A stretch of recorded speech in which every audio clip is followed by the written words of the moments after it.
Welcome back to the deep dive. Good to be here. So today we've got quite a stack of material in front of us. It's detailed articles, some expert analysis, investigation notes, Right. all zeroing in on one just incredibly tragic event, the crash of Air India flight AI-171. Yeah, a really tough one. Our job today, as always, is to go through this material carefully, pull out the key information, try and connect the dots based only on these sources, and really help you, the listener, get a clear understanding of what this specific information tells us about this devastating incident. Exactly. This isn't about us guessing or adding things. It's about sticking to what's in these documents we've been given. And we've got different angles here. A former pilot's take, news reports from AP, investigation notes. Yeah, a few different perspectives, which is helpful. We've got that pilot analysis from YouTube, the news coverage handling the immediate facts and the human side of it. And then these notes outlining data points and what investigators are likely looking at.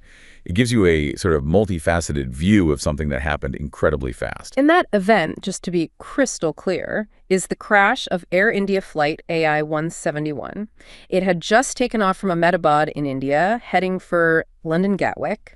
This happened on Thursday, June 12, 2025, and it's a hugely significant event in aviation. Tragically significant. It really is. So yeah, let's get into the material. Maybe start by just setting the scene, laying out the basic facts of the flight and the crash, purely from what these sources report. Sounds good. Let's unpack that. What do the sources tell us first about the flight itself, its identification? Okay, so the flight number is Air India AI-171.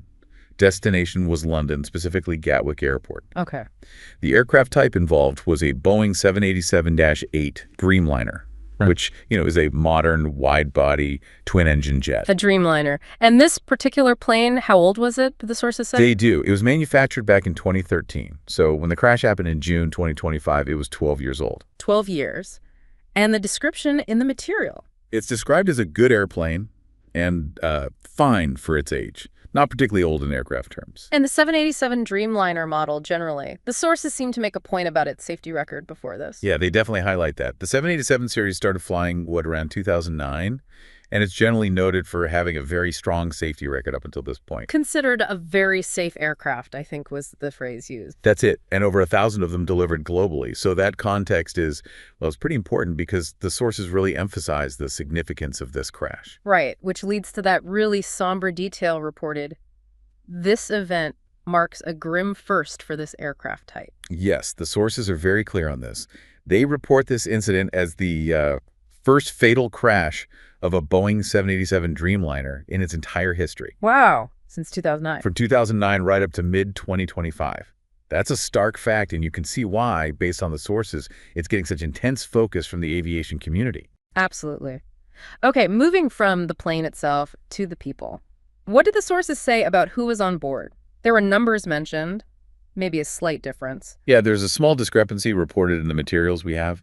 Air India's statement said 242 passengers and crew. Okay. That included 12 crew members, 2 of whom were the pilots. But then the Director General of Civil Aviation in India is cited saying 244 people were on board. So either way, just over 240 souls. Right. A significant number of people on that flight. And the nationalities. That tells a story about the route, doesn't it? London bound from India. It really does. The sources break it down. It's a very international flight. Air India reported 169 Indian nationals. Okay. 0.53 British nationals, 7 Portuguese, and 1 Canadian national. So a truly multinational group. Yeah, and the sources make a point of mentioning that. It highlights the global reach of this tragedy. I saw a note in the materials about the aircraft having a full fuel load. Why is that detail considered relevant? Yeah, that's actually a really crucial case of context. Because it was a long-haul flight from Ahmedabad all the way to London. Right, long way. It needed a huge amount of fuel. So the plane would have been very heavy, probably at or very close to its maximum takeoff weight. Okay. And the sources point out 2 things about that. One, this full fuel aircraft status unfortunately contributed to how intense the fire was after the crash. Just a lot of fuel there. Makes sense. But also, and we'll likely get into this more, a heavy aircraft behaves differently. It needs more power, more runway, and it's generally less maneuverable, especially during takeoff and the initial climb. Got it. Okay, let's pinpoint the event itself now. The timeline, the location, when did it take off, and how quickly did things go wrong? According to the sources, takeoff from Ahmedabad's airport, that's Sardar Vallabhbhai Patel International, was at 1:38 p.m. local time. Okay, early afternoon. Exactly. And the crash happened incredibly quickly after that. The sources say approximately 5 minutes after takeoff. Just 5 minutes. Yeah. That's barely clearing the airport vicinity. Right in that critical initial climb phase. Still low, still accelerating, trying to gain altitude. And the crash site itself, where did it actually come down? Tragically, not in an open area. The sources report it crashed in a busy residential area right near the airport perimeter in Ahmedabad. Or... Specifically, it hit a medical college hostel in a place called Magani Nagar. The sources stressed this wasn't an empty field. It was a populated area with homes, offices. So ground casualties were almost inevitable. Sadly, yes. Yeah. And the sources describe finding parts of the wreckage, like the tail cone, the very back part lodged near the top of a building. The stabilizer fins were apparently still attached but damaged. Wow. Okay, those initial moments right after the wheels left the ground, the sources seem to focus heavily on descriptions and footage from that time. What did those observations show? Well, according to one source, the actual takeoff roll down the runway looked uneventful, even perfect. It seemed normal initially. But then, almost immediately after it got airborne, something went terribly wrong. The key observation is that the aircraft just wasn't climbing effectively. Instead of going up, it started to descend. Descend. But the sources use some interesting phrasing, don't they? Suggesting it wasn't just tumbling out of the sky. That's a really key point highlighted in the material, especially from the pilot analysis of the footage. They describe it descending in a way that looked almost controlled. Controlled? How so? Like it was trying to sit down on the runway again, but obviously not over the runway. It apparently kept the same heading it took off on, seemed relatively stable, nose up, but it just wasn't gaining height. Nose up, but going down. Exactly. But then another description in the sources is quite stark, saying it appeared to collapse and started falling like a rock. So maybe a conflict there or just different perspectives on the same event. That's a chilling contrast. And in the middle of this, the pilots were clearly aware something was terribly wrong. There was a distress call. Yes, absolutely. Critical detail reported consistently. One of the pilots issued a Mayday call. Mayday. The highest alert. The highest. As the sources explain, it signals a serious emergency on board, a distress situation. It confirms the crew knew they were in major trouble in those first few minutes. And the final moments before impact, what about the visuals then? Black smoke. Yeah, the sources paint a grim picture of the impact. Footage and eyewitness accounts describe thick black smoke billowing up instantly. A large explosion on impact. And fire, fueled by all that jet fuel. Right, a massive fire engulfing the wreckage very quickly. The sources explicitly link the intensity back to that full fuel load for the London trip. And one final detail. The pilots apparently tried something right at the end, increasing pitch. The sources mention that, yes. It sounds like they increased the pitch, pulled the nose up just before hitting the ground, maybe a last desperate attempt to arrest the descent, or perhaps trying to flare for whatever impact was coming. But by then, the sources note, the aircraft had already lost the airspeed and lift it needed to fly. Just a heartbreaking sequence of events in only 5 minutes. Okay, so this paints a picture of a sudden, catastrophic failure very early on. To understand it better, the sources start looking at the limited data and those visual observations. Let's get into that analysis of the critical moments. Right, so the immediate data available, like from flight tracking websites, it gives us some clues. Flight Radar 24, according to the material, got its last signal from the plane at an altitude of just 625 feet. 625 feet, that's what, less than 200 meters? About 190 meters, yeah. And the speed recorded at that point was 174 knots. This signal came just seconds after takeoff. That altitude just seems incredibly low for a jetliner that should be climbing out. It is, extremely low. It confirms what people saw. The aircraft just wasn't climbing properly. For a heavy Dreamliner, the normal profile right after takeoff is much steeper, much faster. You want to get altitude quickly. Was there anything about the rate of climb itself in the data, the vertical speed? Yes, the data showed a vertical speed of almost 900 feet per minute up. Now that sounds like it was climbing. Yeah, 900 feet per minute sounds like a climb. But the sources, especially the expert analysis, point out that this rate is actually typically lower than usual during the initial takeoff phase for this kind of aircraft, especially when it's heavy. So it was going up technically, but just weakly, not enough. Precisely. A shallow, insufficient climb rate right at the start. Combine that with the very low altitude, just seconds after liftoff, and it strongly suggests immediate performance problems. Okay. Now let's switch to those visual observations from the footage that really caught the experts' eyes and the sources of the plane's configuration, specifically the landing gear and the flaps. Right. This is where the analysis from sources like that former pilot's commentary gets really interesting, although we have to remember these are based on potentially grainy videos, not definitive proof yet. Understood. So the landing gear.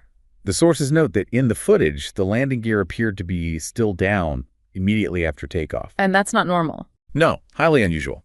Standard procedure, once you confirm you're climbing what pilots call a positive rate, is to get the gear up right away. How quickly? Usually within, say, 10 to 15 seconds after leaving the runway. Leaving the gear down creates a lot of drag, makes it harder to climb and accelerate. So why might it still have been down, the sources speculate? One expert in the material suggests the pilots might have been deflected by something important, meaning distracted by some other urgent problem that popped up right at takeoff, diverting their attention from the routine task of retracting the gear. Okay, so gear potentially down, causing drag. What about the wing flaps? That was another key observation. Yes, this one is potentially even more significant, according to the sources. Flaps, are extended during takeoff to give the wings more lift at lower speeds. Right. The sources report that the footage appears to show the flaps on AI-171 were retracted, pulled back in flush with the wing. And this was described as very unusual so soon after takeoff. Why unusual? Don't they get retracted eventually? They do, but gradually in stages as the plane speeds up and climbs higher. Not usually all at once right after leaving the ground. Maybe over 10, 15 minutes, even longer for a heavy plane. And retracting them too early would be bad because you lose that extra lift they provide.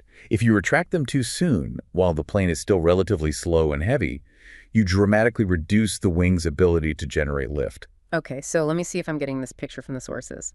Potentially, the landing gear was still down, creating drag, and also the flaps might have been retracted too early, reducing lift. That's the combination the experts and the sources are pointing to as highly concerning. That sounds like a recipe for disaster when you're trying to climb, especially in a heavy plane. It's exactly what the sources suggest.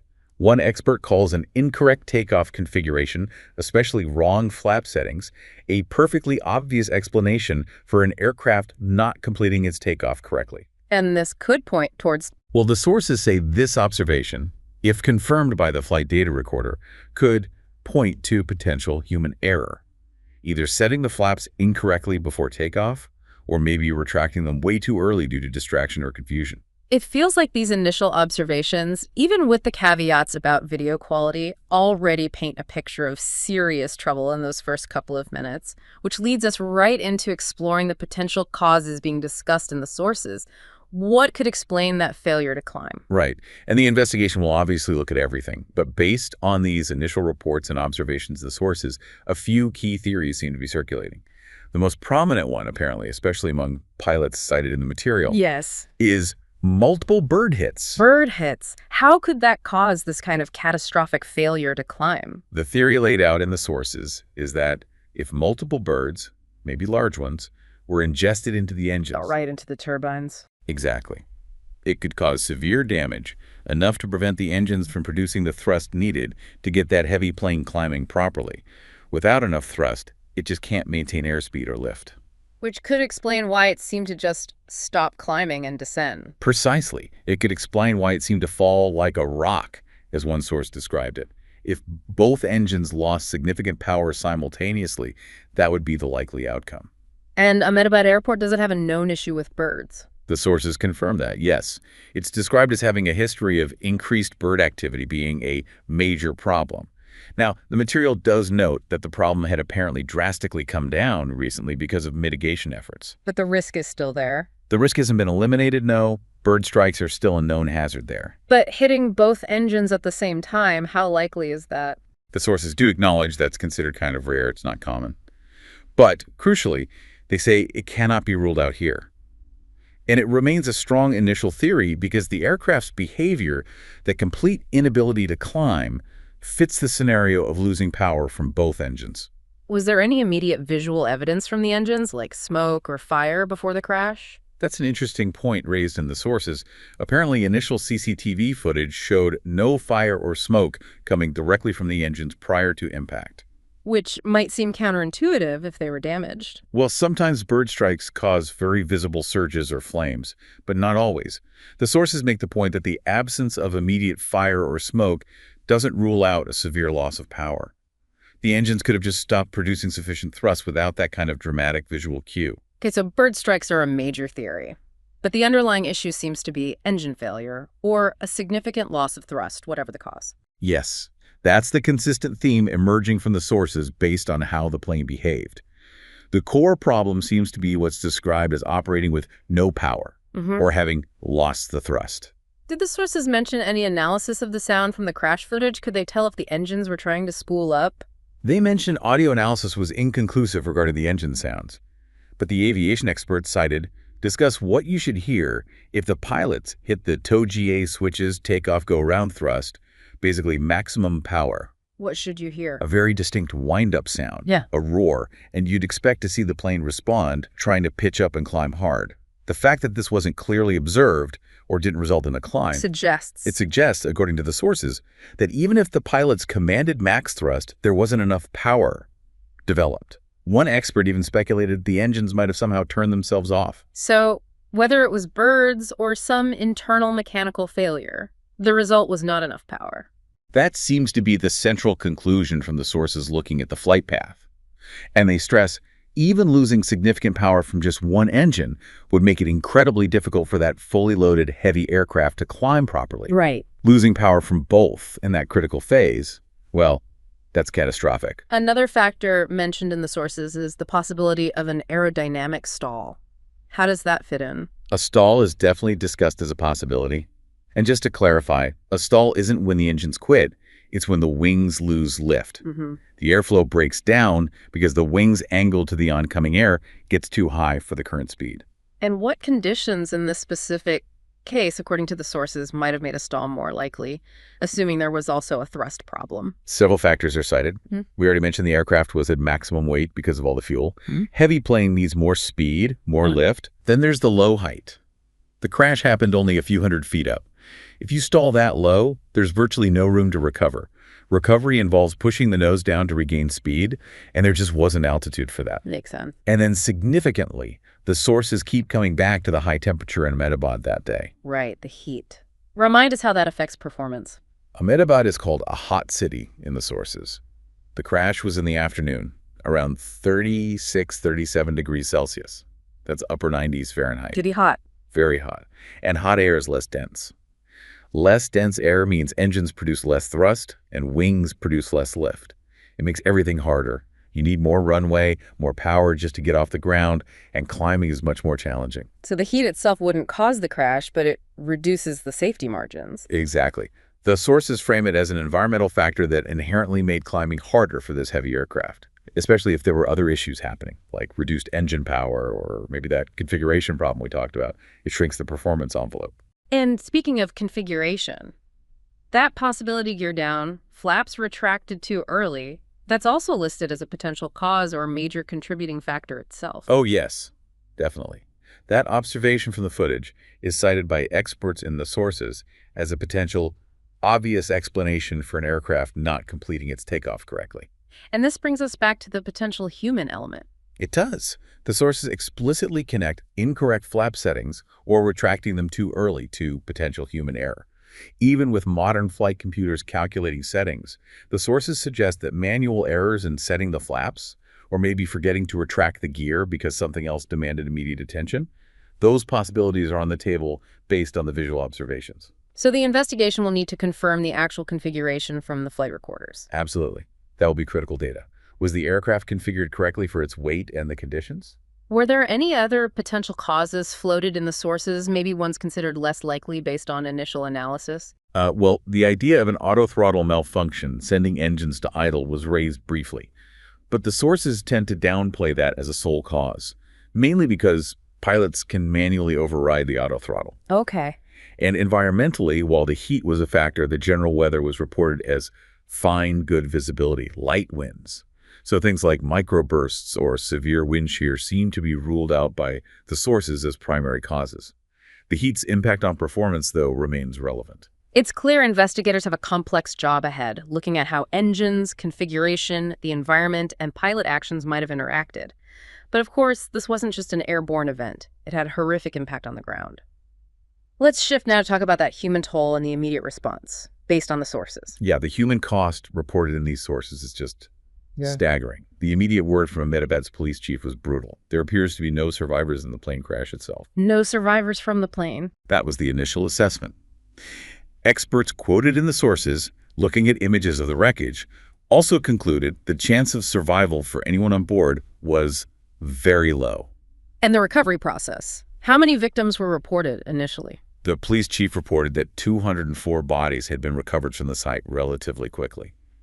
They did note at the time, it wasn't instantly clear if all were from the plane or if that number included people killed on the ground. Right, because it crashed into that residential area. Exactly. The sources confirmed that because it hit the medical college hostel and surrounding area, some locals would have also died. The exact number on the ground was still being determined when these reports were filed. What specific details did the sources give about the impact on the medical college hostel? They provide some truly heartbreaking details. 41 people injured on the ground were reported receiving treatment. An Indian Medical Association reported about 50 to 60 medical students were taken to hospital. Oh, students. Yeah. 5 students were reported missing initially. At least 2 were in intensive care. And relatives of some doctors connected to the college were also missing. The sources make the sad point that most of the aircraft passengers brought to the hospital from the site were already deceased. Just layer upon layer of tragedy. The sources also captured the immediate reactions from leaders, the sense of shock. Did. Quotes reflect the national grief in India. Prime Minister Narendra Modi called it heartbreaking beyond words. The Foreign Ministry spokesperson described it as a very tragic accident, saying, "We have lost a lot of people," and extending condolences. In the midst of that devastation, what do the sources say about the immediate rescue and relief efforts? How quickly did help arrive? It sounds like there was a very rapid mobilization. The sources detail efforts by various agencies. Western Railway, for example, sent their disaster management team, medical staff, and Railway Protection Force personnel right away to help. And the state government, NDRF teams. Yes. The Gujarat government mobilized 3 teams from the National Disaster Response Force, that's 90 personnel, sending them from Gandhinagar to the crash site to help with the complex search and recovery in the debris. The Indian Army was involved too, I saw.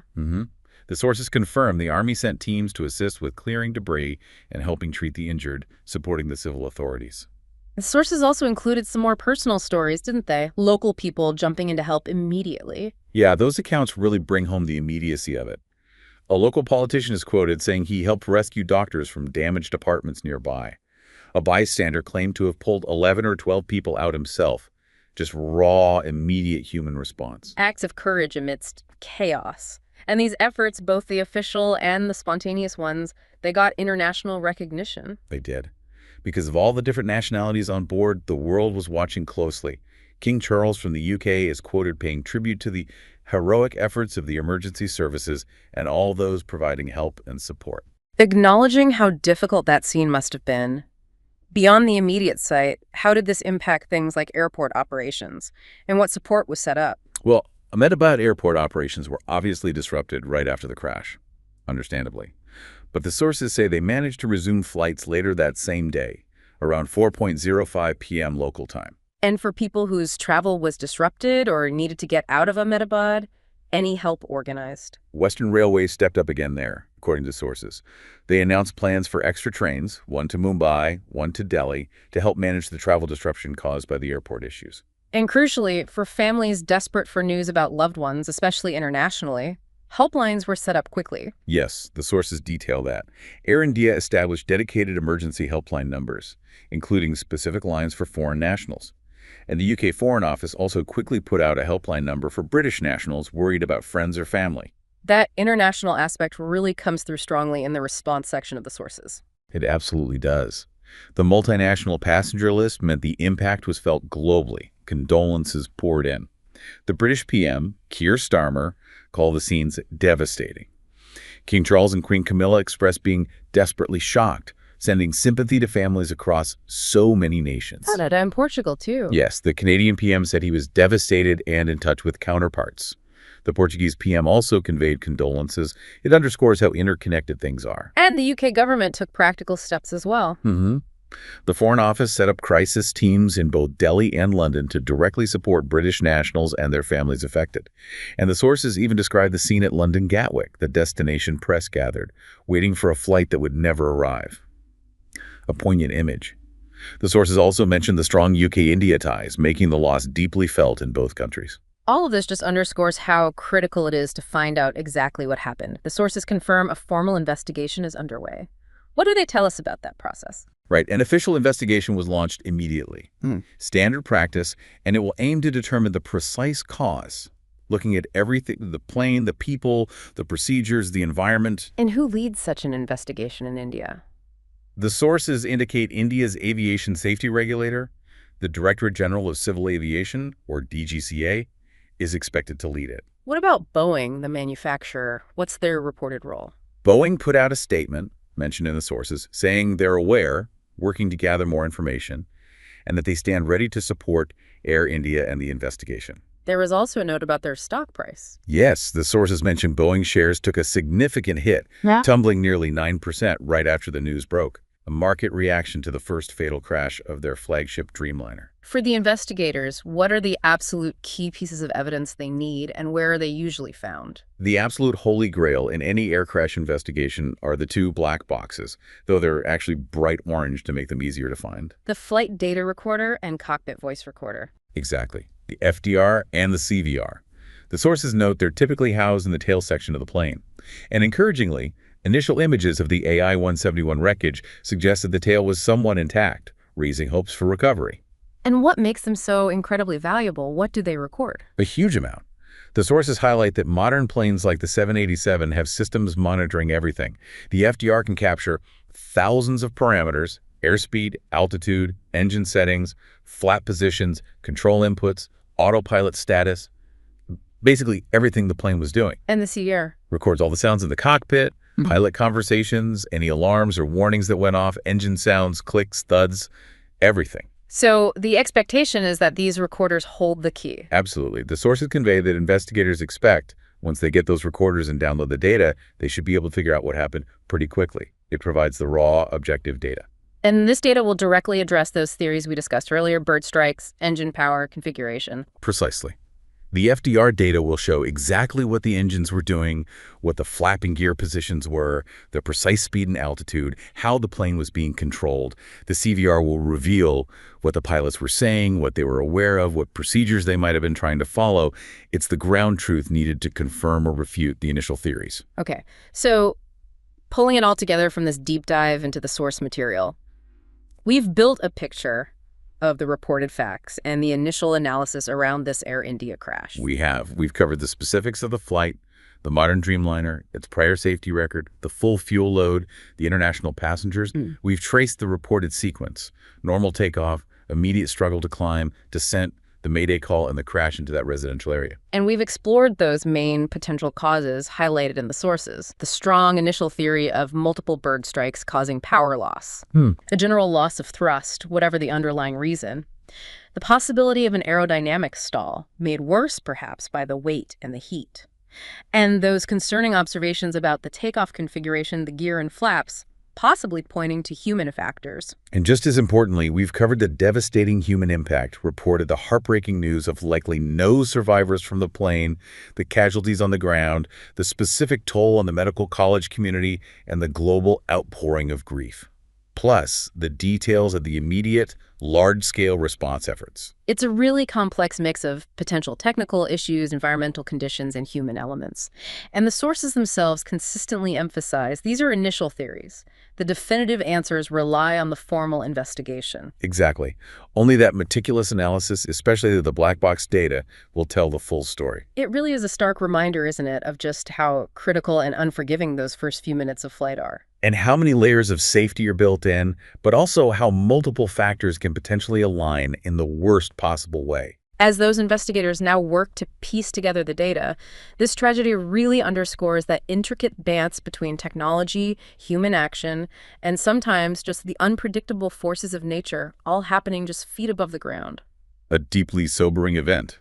Hopefully, exploring the sources like this helps provide some clarity on what was reported in the immediate aftermath. Thank you for joining us for this deep dive into the sources concerning the Air India Flight AI-171 crash. Yeah, thanks for bringing this material forward and allowing us to unpack it with you. We encourage you, as always, to continue seeking out informed perspectives on complex events like this one.